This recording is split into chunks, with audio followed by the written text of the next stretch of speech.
नमस्कार, मैं हूं शिवानी गुप्ता और आप सब देख रहे हैं कल तक में आप सभी का स्वागत है। तो आज फिर एक ऐसी सच्ची घटना मैं आप सभी के बीच लेकर आई हूं जिसको सुन के आपकी रूह कांप जाएगी।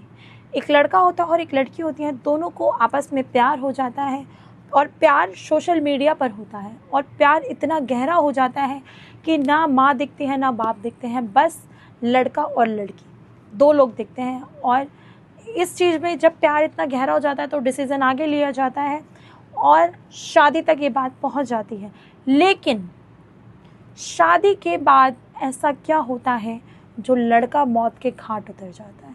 आइए जानते हैं इस कहानी की पूरी सच्चाई को। तो दरअसल में ये कहानी उत्तर प्रदेश के झांसी की है, जहाँ का लड़का रहने वाला था और राजस्थान की लड़की रहने वाली थी।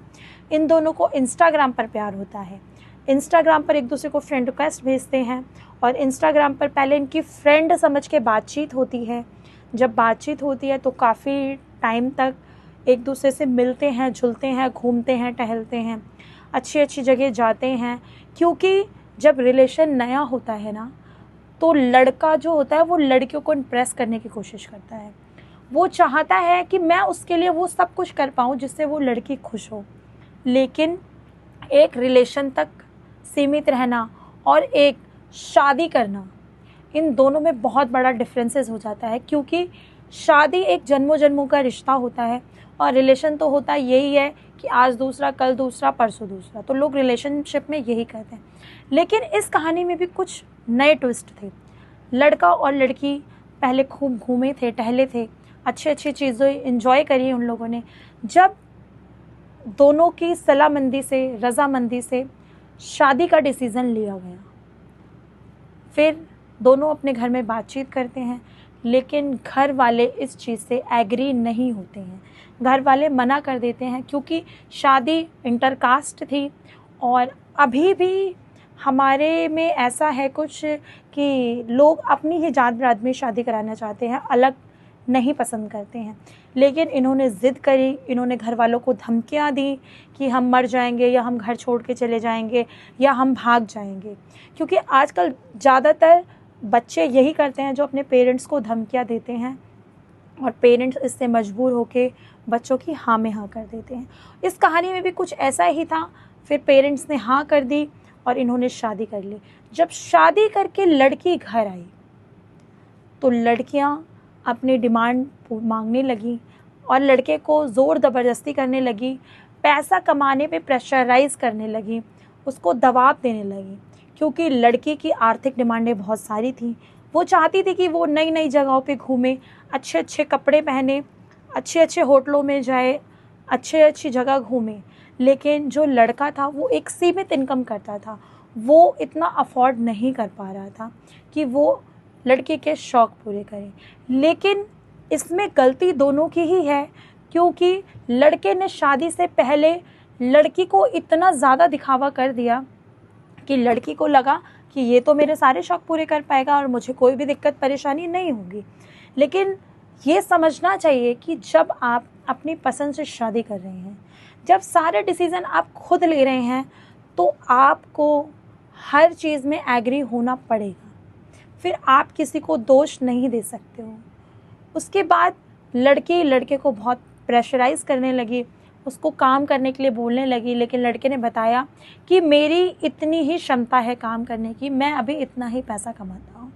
लड़की को गुस्सा आने लगा और जब गुस्से में लड़की झगड़ा करने लगी, शादी के हाल फिलहाल में ही झगड़ा हो रहा है, तो सब परेशान भी हुए कि इन लोगों ने लव मैरिज करी है, अपनी पसंद से शादी करी है, फिर आपस में तनातनी क्यों हो रही है। फिर लड़की अपने घर चली जाती है लड़के से गुस्सा होकर। काफ़ी दिन तक कोई बातचीत नहीं होती है, उसको ब्लैंक कर देती है, बिल्कुल ना सोशल मीडिया पे बातचीत करती है। जब वो फ़ोन करता है तो उसकी कॉल भी रिसीव नहीं करती है। फिर लड़का हार के उसके घर वालों को फ़ोन करता है और वो उससे बात करने के लिए कहता है। जब उसके घर वाले लड़के से बात कराते हैं तो लड़की अपनी चीज़ें बताती है कि तुम मेरी सारी शौक़ पूरे नहीं कर पा रहे हो, मैं तुम्हारे साथ अब नहीं रहूँगी, या तो तुम अपने कमाने का ज़रिया बढ़ाओ, नहीं तो मैं आपको तलाक देके मैं एक दूसरी शादी कर लूँगी। तो आप लोग एक बार ज़रूर बताएं कि जब लड़का और लड़की अपनी ही पसंद से शादी करते हैं, फिर ऐसा क्यों करते हैं। ठीक है, आप दोनों एक दूसरे को सपोर्ट करें और दोनों आगे बढ़ें और अपनी ज़रूरत की चीज़ों को पूरा करें, दरअसल में होता ये है कि जो लड़का होता है उसकी माँ होती है, बाप होता है और 2 बहनें होती हैं। तो ये लोग माँ कामाख्या के दर्शन करने के लिए जा रहे होते हैं। लड़के के जो पेरेंट्स होते हैं वो लड़के को बोलते हैं कि बेटा आप भी हमारे साथ चलो, लेकिन लड़का ये सब जाने से मना कर देता है। फिर भी घर वाले लड़के को फोर्स करते हैं, बोलते हैं कि बेटा तू अकेला क्या करेगा, तू हमारे साथ चल। लेकिन लड़का फिर भी जाने से इनकार कर देता है और कहता है कि नहीं, मैं घर पर ही रहूँगा, आप लोग होकर आओ। उसके बाद होता क्या है, जब घर वाले माँ कामाख्या के दर्शन करने के बाद लड़के से बात करने के लिए लड़के को फ़ोन करते हैं तो उसकी कोई कॉल रिसीव नहीं होती है। बहुत परेशान होते हैं, बैक टू बैक फिर कॉल्स कर रहे होते हैं, लेकिन लड़का कोई कॉल रिसीव नहीं करता है। घर वाले परेशान होते हैं, पड़ोस के लोगों को फ़ोन करते हैं और उनको बोलते हैं कि जाके मेरे घर पर देख के आओ, मेरा बेटा ठीक है या नहीं। जब पड़ोसी घर जाता है, बेल करता है तो देखता है कि कोई गेट नहीं खोल रहा। फिर वापस उसके बाप को फ़ोन करके बताया जाता है कि मैं घर गया था और किसी ने गेट नहीं खोला। बहुत परेशान होते हैं घर वाले और वहाँ से लौटते हैं। जब वहाँ से लौटते हैं तो वो देखते हैं कि उनका बेटा मर चुका है। वो बहुत शॉक्ड हो जाते हैं और तुरंत पुलिस वालों के पास जाते हैं और वहाँ पर जाके बताते हैं कि मेरे बेटे ने ऐसे ऐसे इंस्टाग्राम पर एक लड़की से प्यार किया था, जिसके प्यार में वो बेहद पागल हो गया था और हमारे मना करने के बावजूद भी वो नहीं माना और उसने शादी कर ली। लेकिन शादी कर ली वो तो ठीक था, उसके बाद जो लड़की थी वो आर्थिक रूप से उससे डिमांड कर रही थी और वो शौक़ पूरे नहीं कर पा रहा था और वो इसको छोड़कर अपने घर चली गई और वहाँ से वो धमकियाँ देने लगी कि मैं तुम्हें छोड़ दूँगी, मैं तुम्हारे साथ नहीं रहूँगी, मुझे तलाक चाहिए। और फिर ऐसे में लड़के ने अपने आप को ख़त्म कर लिया। आप सोच भी नहीं सकते, आप समझ भी नहीं सकते, आपने एक परिवार की ज़िंदगी का चिराग छीन लिया सिर्फ अपनी ज़िद के कारण। सिर्फ आपकी ज़िद आपको ले डूबी, आपकी ज़िद ने ही आपको बर्बाद कर दिया। आप उस जगह अपने घर वालों की बात मान जाते जब पेरेंट्स मना कर रहे थे। तो इसीलिए आपसे हाथ जोड़ के रिक्वेस्ट है कि सोशल मीडिया थोड़ा सा सोच समझ कर। सोशल मीडिया एक ऐसी चीज़ है जो लोगों को बहुत ऊंचाइयों तक भी ले जा सकता है और लोगों की ज़िंदगियां भी तबाह कर सकता है। कौन है, क्या है, कैसा है, आप नहीं जानते। ऐसे डिसीज़न, शादी तक के डिसीज़न आपको सोच समझ के लेने चाहिए। आपको पूरा बैकग्राउंड देखना चाहिए, कौन है, कैसा है, क्या है।